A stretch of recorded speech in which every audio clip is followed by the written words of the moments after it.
Hey guys, welcome back to our channel. இன்றைக்கி நம்ம இந்த வீடியோவில் என்ன பார்க்க போகிறோம்னு கேட்டிங்கன்னா, நம்ம பேபி பிரைன்ஸுமே எப்படி ஹேட்ச் பண்ணுறதுன்னு தான் பார்க்க போகிறோம். அது மட்டும் இல்லாமல் பார்த்திங்கன்னா, எப்படி ஏர் பம்பை யூஸ் பண்ணாமல் வித்தவுட் ஏர் பம்பில் ஹேட்ச் பண்ணுறது அப்படின்னு தான் பார்க்க போகிறோம். இந்த வீடியோவில் என்னோட பர்சனல் ஒப்பீனியனை தான் நான் ஷேர் பண்ணிக்க போகிறேன். நான் ஆல்ரெடி 5 டைம்ஸ் ஹேட்ச் பண்ணியிருக்கேன். அதில் நான் என்னென்ன ப்ராப்ளம்ஸை ஃபேஸ் பண்ணி அதை எப்படி ஓவர் கம் பண்ண அப்படின்னு இந்த வீடியோவில் ஷேர் பண்ணுறேன். ஸோ அந்த வீடியோ ஸ்கிப் பண்ணாமல் பாருங்கள். கைஸ் பார்த்தீங்கன்னா, நம்ம ஃபஸ்ட்டு ஏர் பம்ப் இல்லாமல் யூஸ் பண்ணுறோம் அப்படிங்கிறதால ஃபஸ்ட்டு நமக்கு ஒரு பெரிய கண்டெய்னர் தேவை. அதில் தான் பார்த்திங்கன்னா நம்ம ஆர்டிஓ ஹேட்ச் பண்ணணும். எதுக்காக அப்படி சொல்கிறேன் அப்படின்னா, நீங்கள் வாட்டர் கேனில் ஹேட்ச் பண்ணிங்க அப்படின்னா ஹேட்ச் ஆகலை. நான் ஆல்ரெடி யூஸ் பண்ணி பார்த்துட்டு அதனால் ஹேட்ச் ஆகலை. ஸோ நீங்கள் முடிஞ்ச அளவுக்கு ஒரு பெரிய கண்டெய்னர் எடுத்து ஹேட்ச் பண்ணுங்கள். ஆனால் இதில் ஒரு மேஜரான ப்ராப்ளத்தை நான் ஃபேஸ் பண்ணது என்னென்னா, ஹேட்சிங் ரேட் ரொம்பவே கம்மி. கிட்டத்தட்ட 50% ஆஃப் ஹேட்சிங் ரேட் கம்மியாகிடுச்சு.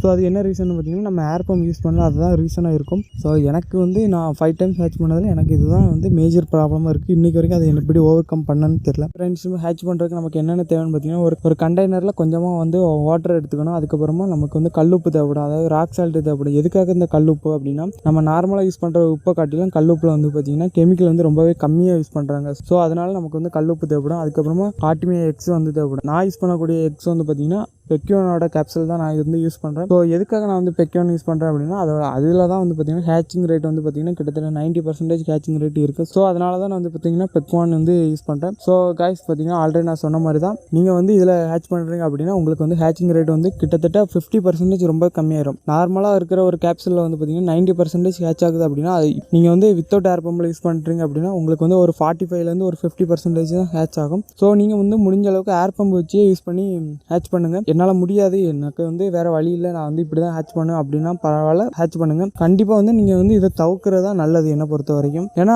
உங்களுக்கு ஹேட்சிங் ரேட் ரொம்பவே கம்மியாகும். அது மட்டும் இல்லாமல் நீங்கள் அக்ரிங் ஆஃபீஸில் எடுத்துக்கிட்டீங்க அப்படின்னா, இந்த ஆர்டிமியா எக்ஸ் பார்த்தீங்கன்னா கொஞ்சமே காஸ்ட்லியான ஃபுட்டு தான். அதனால் நீங்கள் முடிஞ்ச அளவுக்கு ஏர் பம்ப் யூஸ் பண்ணி ஹேட்ச் பண்ண பாருங்கள். சரி, எப்படி பண்ணணும் அப்படிங்கிறத ப்ரொசீஜர் நான் சொல்லிடுறேன். ஃபஸ்ட்டு நீங்கள் எடுத்து வச்சுக்கக்கூடிய வாட்டரில் ராக் சால்ட் ஆட் பண்ணுங்கள். ஸோ ராக் சால்ட் நீங்கள் கொஞ்சம் கொஞ்சமாக ஆட் பண்ணி வாட்டரில் நல்லா மிக்ஸ் பண்ணுங்கள். நிறையா தேவைக்கு அளவே அதிகமாகவே நீங்கள் ராக் சால்ட் ஆட் பண்ணுங்கள். ஏன்னா நான் 1 டைம் பார்த்தீங்கன்னா ரொம்ப கம்மியாக தான் ராக் சால்ட் ஆட் பண்ணியிருந்தேன். அந்த டைம் எனக்கு ஹேட்சிங் ரேட் ரொம்பவே கம்மி. கிட்டத்தட்ட ஒரு 10% கூட கிடையாது, அந்த அளவுக்கு தான் ஹேட்சிங் ரேட் இருந்து. ஏன்னா நான் அந்த டைம் பார்த்தீங்கன்னா ரொம்பவே கம்மியாக தான் சால்ட் ஆட் பண்ணியிருந்தேன். அதனால் ரொம்பவே கம்மியாக தான் ஹேட்சிங் ரேட் இருந்து. ஸோ அதனால் நீங்கள் முடிஞ்ச அளவுக்கு அதிகமாகவே ராக் சால்ட் யூஸ் பண்ணுறது ரொம்பவே நல்லது. ஸோ ராக் சால்ட் ஆட் பண்ணதுக்கப்புறமா பார்த்தீங்கன்னா நம்ம டேப்லெட் ஓப்பன் பண்ணி எடுத்து அதில் இருக்கக்கூடிய எக்ஸ் நம்ம வாட்டரில் ஆட் பண்ணணும். ஸோ இதுதான் பார்த்தீங்கன்னா அந்த டேப்லெட்டு ஒரு சாதாரணமாக மாத்திரை மாதிரி தான் இருக்குது. உங்கள் வீட்டில் வைக்கிங்க அப்படின்னா கொஞ்சம் சேஃபாக வைங்க. ஏன்னா சின்ன பிள்ளைங்க எடுத்து சாப்பிட்றக்கூடாது. ஏன்னா நிறைய டைம் இப்படி நடந்திருக்கு. அதனால் பார்த்தீங்கன்னா நீங்கள் கொஞ்சம் கேர்ஃபுல்லாக வச்சுக்கோங்க.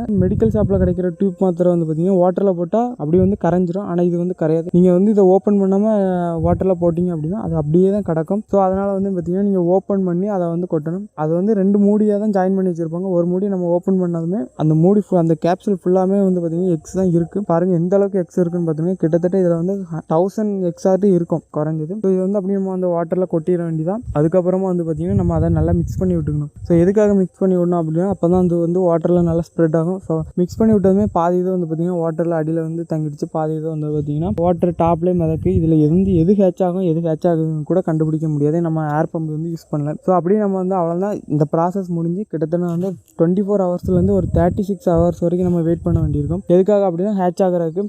ஏன்னா நம்ம ஏர் பம்ப் யூஸ் பண்ணோம் அப்படின்னா ஒரு 24 ஹவர்ஸில் ஹேட்ச் ஆகிரும். இல்லைனா கொஞ்சம் லேட் ஆகும். ஏன்னா நம்ம கரெக்டான லெவலுக்கு சால்ட் ஆட் பண்ணாலும் அப்படின்னா அது ஹேட்சிங் ரேட் கம்மியாகும். அது மட்டும் இல்லாமல் கொஞ்சம் டிலே ஆகும். அதனால நம்ம 24லேருந்து 36 ஹவர்ஸ் வரைக்கும் வெயிட் பண்ணணும். சம்டைம்ஸ் 48 ஹவர்ஸ் அப்புறமா கூட ஹேட்ச் ஆகும். ஏன்னா எனக்கு நிறைய டைம் ஹேட்ச் ஆகிருக்கு. அது மட்டும் இல்லாமல் பார்த்தீங்கன்னா மொத்தமாக ஹேட்ச் ஆகுது 1 by 1 ஹேட்ச் ஆகும். நீங்கள் யாராவது பீட்டாவுக்கு ப்ரீட் பண்ணுறதுக்கு உடனே கொடுக்கணும், ஃப்ரைஸ்க்கு உடனே கொடுக்கணும் அப்படின்னா ஹேட்ச் ஆன உடனே நீங்கள் எடுத்து கொடுங்க. அப்போ தான் சைஸ் சின்னதாக இருக்கும். ஏன்னா ஃபஸ்ட்டு பீடாக நிறைய இதுதான் கொடுக்குறாங்க. அந்த டைமில் பார்த்தீங்கன்னா நீங்கள் ரொம்ப இன்றைக்கி வச்சுருங்க அப்படின்னா 24 ஹவர்ஸில் ஒரு 25% ஹேட்ச் ஆகிருக்கு அப்படின்னு நீங்கள் அதை எடுத்து கொடுங்க. அப்போ தான் அது சைஸில் ரொம்ப சின்னதாக இருக்கும். இல்லை அப்படின்னா 2 days கழிச்சிட்டு அப்படின்னா அதோட சைஸ் கொஞ்சம் பெருசாயிரும். உங்களோட ஃப்ரைஸுக்கு அதை ஃபீடாக எடுத்துக்க முடியாது. இல்லை நான் ஃபஸ்ட் ஃபீடாக வேறு கொடுத்துட்டேன், இப்போ செகண்ட் ஃபீடு தான் கொடுங்க அப்படின்னா தாராளமாக நீங்கள் வெயிட் பண்ணி கொடுக்கலாம். ஒரு 2-3 days இது லைவாக இருக்கும். ஆனால் நீங்கள் வாட்டர் சேஞ்ச் பண்ணிட விட நிறைய பேர் என்ன தப்பு பண்ணுறாங்க அப்படின்னா, இந்த வாட்டர் எடுத்து வேறு நல்லா குட் வாட்டர்லேயே இல்லை ஒரு RO வாட்டர்லேயே போட்டு வச்சுருக்காங்க. அது ஒரு 2 to 3 ஹவர்ஸில் இறந்து போயிடும். ஸோ அப்படி பண்ணாங்க. இதே கண்டெய்னர் இருக்கட்டும் ஒரு 2 to 3 days வந்து ஹேட்ச் ஆகும்.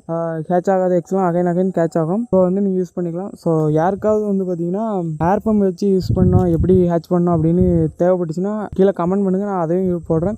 இப்போ தான் எனக்கு இன்னொரு ஐடியா வருது. என்னென்னா நம்ம வந்து கடல் தண்ணி எடுத்து வந்து அதில் ஹேட்ச் பண்ணால் ஹேட்ச் ஆகுமா அப்படின்னு பார்க்கலான்னு ஒரு சின்ன ஐடியா வருது. ஸோ அதுவுமே பண்ணணும் அப்படின்னா கீழே கமெண்ட் பண்ணுங்கள். நான் வந்து கண்டிப்பாக அதையும் போடுறேன். ஸோ அந்த வீடியோ பிடிச்சிருந்தா லைக் பண்ணுங்கள்.